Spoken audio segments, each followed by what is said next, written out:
ಜಮೀರಣ್ಣ ಜಮೀರಣ್ಣ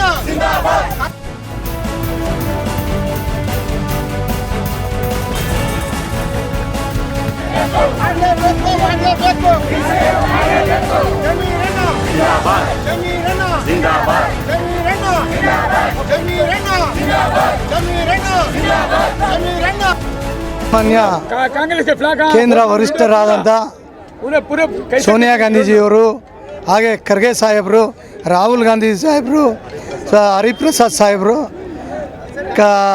ವೇಣುಗೋಪಾಲ್ ಸಾಹೇಬರು, ಸುರ್ಜಿವಾಲಾ ಸಾಹೇಬರು, ಆಮೇಲೆ ಅದೇ ರೀತಿ ಸನ್ಮಾನ್ಯ ರಾಜ್ಯದ ಮುಖ್ಯಮಂತ್ರಿಗಳಾದಂಥ ಶಿವಕುಮಾರ್ ಸಾಹೇಬರು, ಹಾಗೆ ಅಧ್ಯಕ್ಷರಾದಂಥ BK ಹರಿಪ್ರಸಾದ್ ಸಾಹೇಬರು.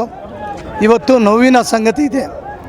ಏನಾಗಿದೆ ಅಂದರೆ, ಇವತ್ತು ನಮ್ಮ ಜಮೀರಣ್ಣವರು ಸರ್ವಧರ್ಮದ ನಾಯಕರು.